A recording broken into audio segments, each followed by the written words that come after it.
He doesn't get a chance often to get up first. Is CatBoy. Come on, CatBoy, let's get up here. CatBoy, get up. Yeah, bring the last come first. There you go. Hello. Hello. Hey, did anybody hear the news that there's a Trump Tower in Toronto and it wound up closing a city block today? Anyone hear that? No, how'd that work? Because what happened was the tower's been under construction recently, and they just put a giant antenna tower on top of it, so it's like almost 1,000 feet high, and they were afraid it was going to fall over. Like it was swaying around the wind, and they were afraid it was going to break, and the thing was going to tumble down the street and kill a bunch of people. So they shut down an entire city block in downtown Toronto, which caused a great deal of hardship. But they just secured it. We heard from a Toronto city councilman. They said that it's been stabilized, and the councilman said, "Wow, that's the first time I've ever used Trump and stabilized in a sentence." By the way, that's actually a true story. By the way, I didn't make that up. The Toronto councilman did say that. There was my opening joke, and I got another joke from Trump. Just a sec. I got a dry throat. I just had to take a drink of water. Trump's latest voting mantra. Has anyone heard it? Making America great again. Boy, there's how often have we heard this tired, beaten up old mantra being dragged out and beaten again? I mean, this mantra is. What? CatBoy, I got a thought. Yeah. I think that you didn't get it right. It's make America GRATE great again. Ah. I'm sorry. I didn't mean to interrupt you. I like that one. That's good. But I got to say, so many people have said this, like, we're going to make America great again. This is so beaten and old that I honestly think that Donald Trump's campaign manager headquarters must be in a retirement home somewhere. Thinker, you got any funny people, doing anything where you live besides you? No? And if it's not... Besides you. And if they're not in a retirement home, they're probably in a graveyard somewhere, and Trump is communicating with them with a seance. It's like, ooh, I'm speaking with the ghost of Henry Kissinger, and Kissinger's saying, I'm not dead yet. By the way, just recently they printed out a bunch of campaign buttons with that mantra, Make America Great Again, but before they released them, they had to scrape off the part that said, I like Ike. Yeah. I love when people, these politicians, they always say, remember how better things were in the past. Yes, things was everything. Everything was better in the past. When everyone had polio, the whole world was at war a couple of times. We had Watergate, Vietnam War, Prohibition. We were getting butt-fucked by the Arabs in a fabricated oil crisis. Women couldn't vote and knew their place. Segregated black people. And we didn't always call them black people, did we? No, we did not. American politicians constantly harking back to the good old days is like listening to two Europeans going on about the plague. It's like, hey, remember the plague?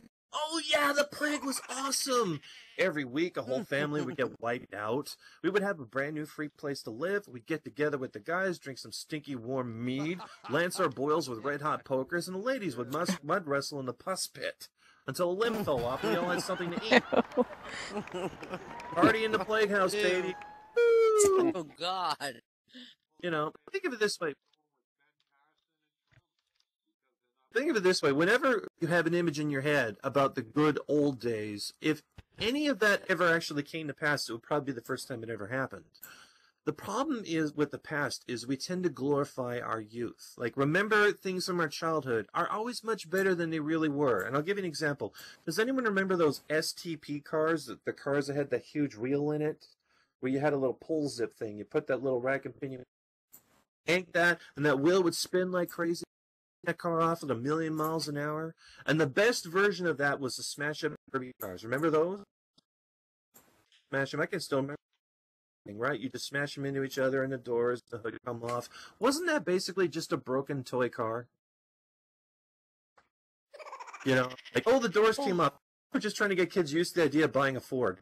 You grow up, hey, the door came off. Isn't that great? Yeah, I remember I used to live in Nova Scotia. I was a child visiting my grandmother, and this was part of that old romanticized past thing, because it was a wonderful, magical time in my life. Nothing but fond memories, except when I grew up and I suddenly realized, wow, Spring Hill's a shithole. It was the kind of town where every beauty pageant had at least one barn animal in it, and that pig was there to win. It wasn't there as a joke. That pig was there to win. And it was normal to see old people use a ride-a-more as a scooter, which is really not that big of a deal until they drive it into the store to pick up some lottery tickets and cigarettes. You know? What happened to fizzies? Yeah. Fizzies. Yeah, you'd be in there choking on fumes. It'd be like, oh god, I didn't know Walmart had a drive-through. They don't have a drive-through at Walmart. You just literally drive your car through the store. That's why the doors are 50 feet wide. You know. I mean, you notice the aisles are getting ridiculous. I thought that was for the patrons. Yeah. Well, yeah, because scooter. What I think what's going to happen is they're going to evolve into SUVs driving down the aisle with little fat hands reaching out the window trying to grab things off of the the shelves and whatnot. And if they ever crash into each other, it won't be that big of a deal because places that are like that really love demolition derbies anyway, right? Hey, speaking of demolition derby, I gotta tell you about this. I had huge fun. I was right after we did the comedy over at Hooligans last weekend. I went with Why Not to a demolition derby that they have here in Second Life. It was amazing.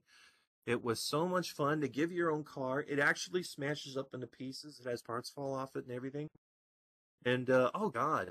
And Why Not and is an animal. She destroyed everybody. She won 3 times in a row. Really? Whoa. Yes, I lost right away. I was the first car to die twice in a row. I think it's because Why Not spray painted NASCAR sucks on the side of my car. Bam! Hit the CatBoy. I only 1 second. Only 1 second. What? I only won like the one that crashed last. I didn't win the one that crashed first. They got 2/3. I only got 1/3. And good Want more news. money?